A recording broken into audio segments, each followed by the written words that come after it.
Daddy God, we come before your domot this evening.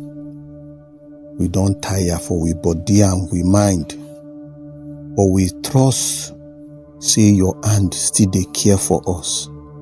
Now so we carry come surrender all the arrangement, the gbege and the gbegerity, the worry we don't worry us today. We carry and come sama for your hand and your domot. Daddy, make you comfort us with your presence and make you give us the rest we be say e dey peaceful and e dey restful, e dey mele square.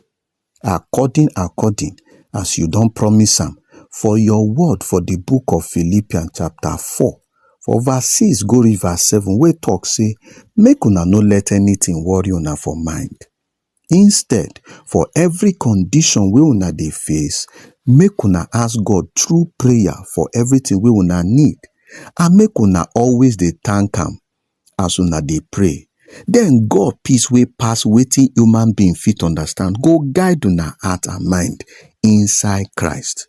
Daddy God, and as you talk am, na so we receive am this night, and na so we dey carry and take sleep with mele square mind in Jesus' name. Amen.